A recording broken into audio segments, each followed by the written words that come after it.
Now this is what has been happening at the University of Nairobi this week. My name is Ruby Mutegi. And my name is Tiberius Barasta, and here are the highlights. The short rains menace. Imezidisha baridi, mafua, yani inatuathiri kiafya pia. The Engineering Student Association elections. Put people first, and I believe you can do that by starting with a sports event, just to have people have a feel of who's in the driving seat. And the Huawei Trainee Management Program. The Huawei Academy here, that's based at the University of Nairobi, supports the training of our students, engineering and ICT.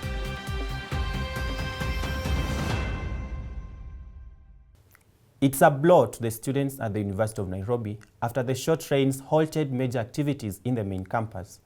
From flooded pathways to unusable playing fields, the students are calling for the administration to act swiftly to restore order. Our reporter Safia Kamala tells us more.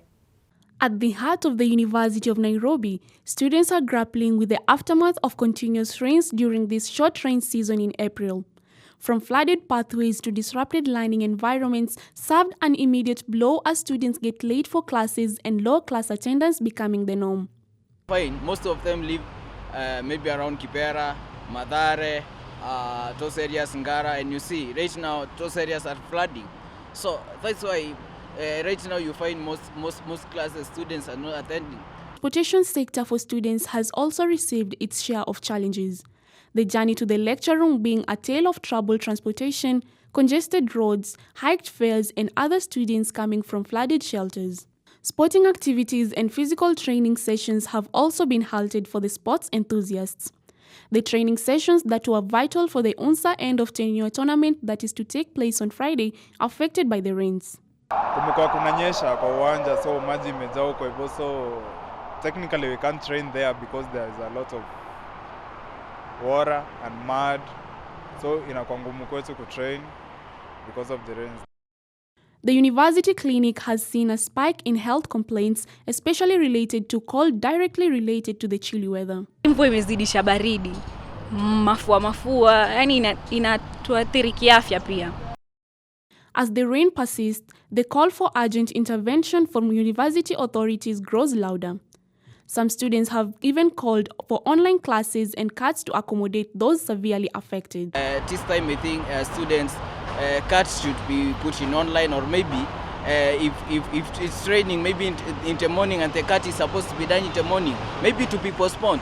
Meanwhile, students are urging the administrations to step in to offer solutions, from temporary accommodation support to improved drainage system on campus. Things the university should do is to address the issue concerned with the overflowing of water in the tunnel that we use to access the expressway on our way to main campus.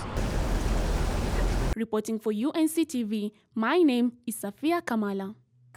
Elsewhere, it is all systems go for the Engineering Students Association election, with mock election scheduled for the 25th of April and the election day for Wednesday.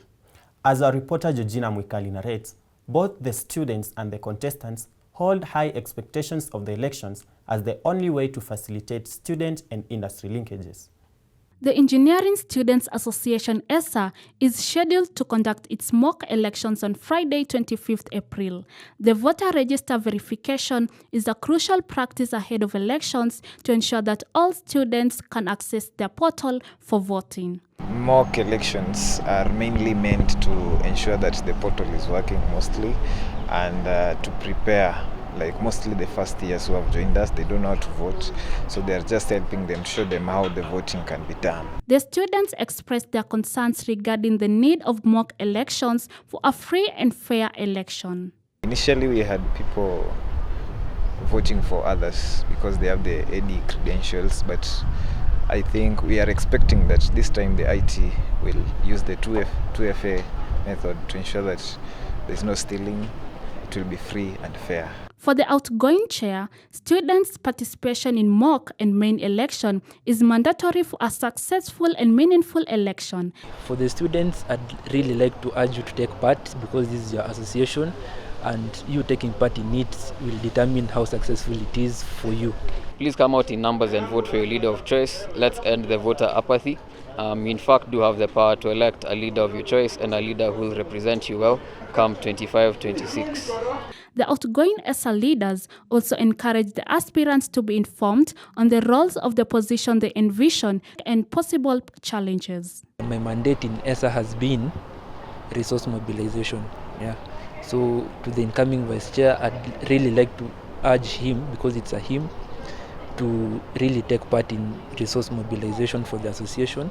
Put people first, and I believe you can do that by starting with a sports event, just to have people have a feel of who's in the driving seat, have people understand the leaders, have the leaders understand the needs of the students. The publicity secretary position, a crucial position in ESSA, has attracted a lot of aspirants, each aspirant pushing for their manifestos.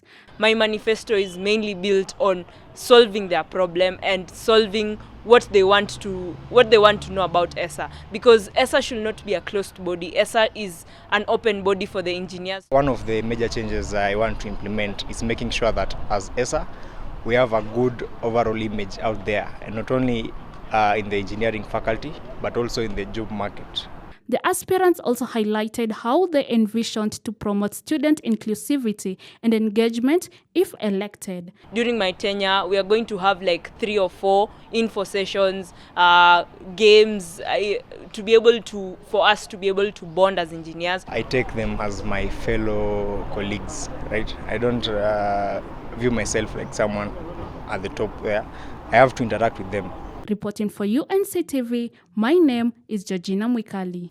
In the same breath, on the 23rd of April 2025, the Faculty of Engineering hosted an event that brought together students and industry experts to highlight the marketability of project management in today's changing world. Engineering students at the University of Nairobi were encouraged to take on project management to spice up the engineering degrees. Robert Otieno reports. Project Management 1.0, an event organized by the engineering students themed Making Project Management for Engineering a Success, was one of a kind, being the very first project management workshop to be held for the students. The event was held on the 23rd of April 2025, aimed at bringing the students and expertise from their field together. The main idea about this event was to help the student, to equip them with knowledge so that they can apply when they are into the workspace. I saw there's a need for the students to bridge the gap between what they learn in class and what is on the ground.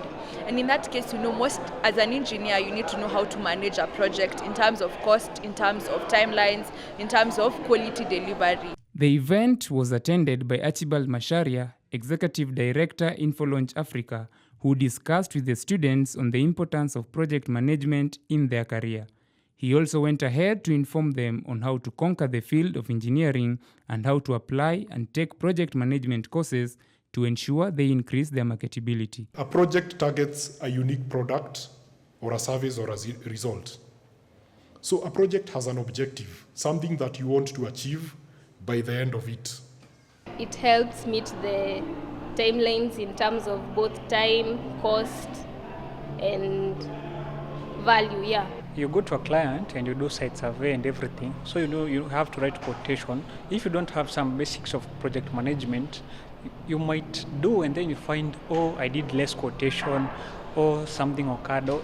Despite the event taking place on the planned date, the organizers mentioned how difficult it was to plan the event, from sourcing funds to getting partnerships and guests. To have approached multiple companies, and for them, it was difficult for them to fund us. But on the good side, they're able to give us speakers or presenters who are able to mentor the students. Bureaucracy, that we had to go through so many systems just to get a room, to get parking lot for our guests, to get food for both students and guests. and to get things like microphone, necessities like microphone, and the media team. At the end of the struggle, a bright light shined on the students who attended the event as they highlighted their takeaways. Been able to learn on how to register for project management certifications, and the starting point for us as beginners here. We will still maintain the industry professionals that we've brought them on board today. We'll also maintain the companies, the necessary administrators, and every step. Reporting for UNC TV, my name is Robert Otieno. Moving on, with the ever-growing effects of global warming, the Department of Biosystems and Environmental Engineering at the University of Nairobi hosted policymakers and concerned parties to seek sustainable approaches to it. With a focus on leveraging the power of engineering, the event provided a platform for the innovative minds present to explore alternative climate solutions. Sarah Cindy with more on this story. Once seen as a distant threat, climate change has become a present-day universal calamity. In an event hosted by the Faculty of Engineering, Department of Environmental and Biosystem Engineering, environmental activists, policymakers and students converged to address the climate change crisis and explore sustainable solutions. My key issue around this conference would be to look at what are the new technologies, how can they be adopted, and also even us as an institution, what technologies can we leverage on to upskill them and also promote them to our farmers. We want to create a lot of awareness, especially on the technologies that are in the agriculture sector, because we cannot advance in climate change and in agriculture without adopting technologies that are the latest technologies in the sector. Amidst the proposed solutions was food and nutrition security, an issue that was accurately addressed by representative members from the Ministry of Agriculture. A technique where you're producing foods without including fertilizers, inorganic fertilizers or pesticides.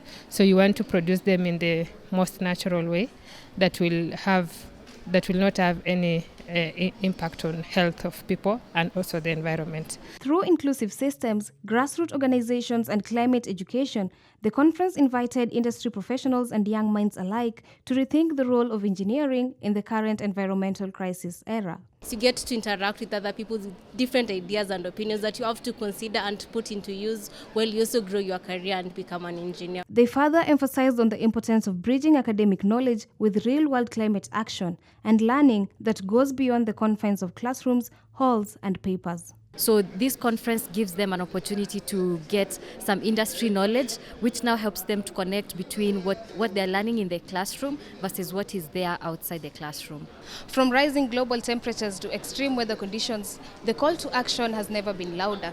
This conference did not only focus on the setbacks, but on the hope, the innovation, and the action needed to turn the tide. Reporting for UNC TV, my name is Sarah Cindy. And finally, the Huawei Management Trainee Program held a trainee event on Wednesday, 23rd April 2025.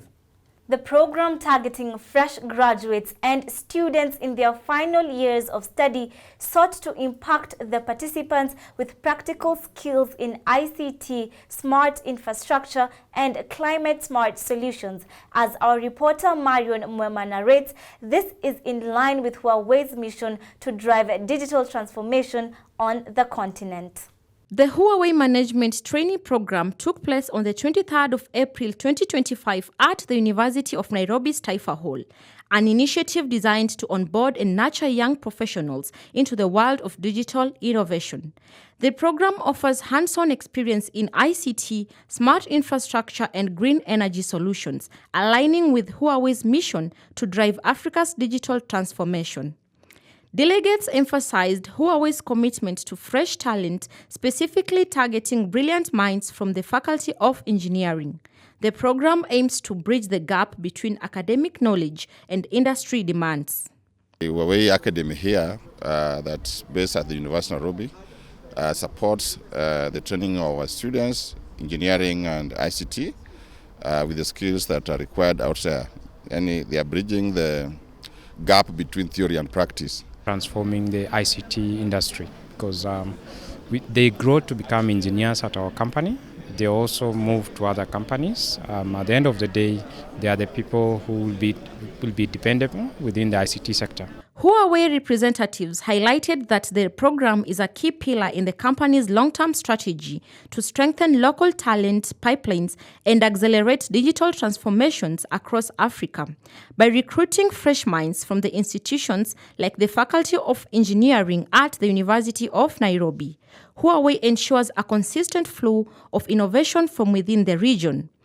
The response has been overwhelmingly positive, with students showing high interest and institutions expressing support for more industry-academia partnerships like this. Huawei is looking to cultivate the best in the society, is looking to bridge the gap to improve digital connectivity. The university has supported us well.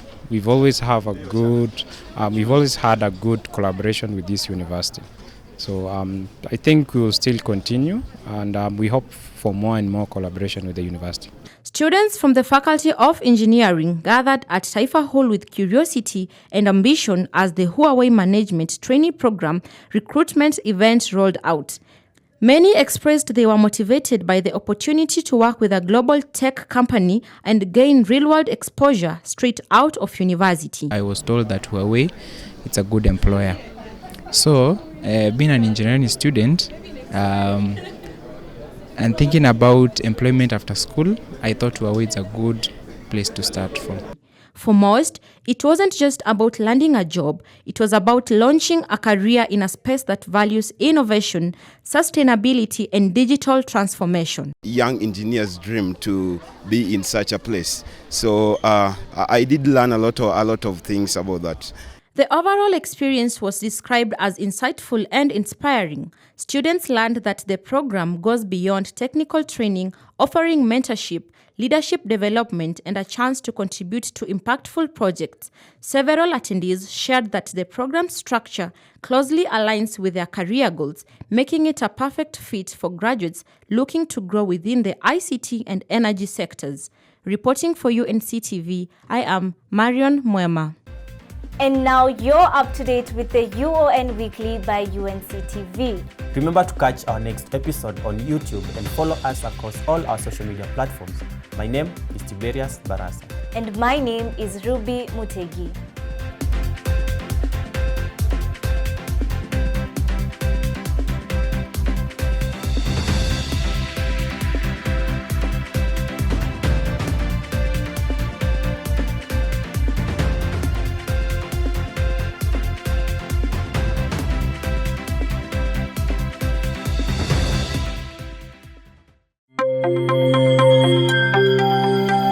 UNC TV, empowering you.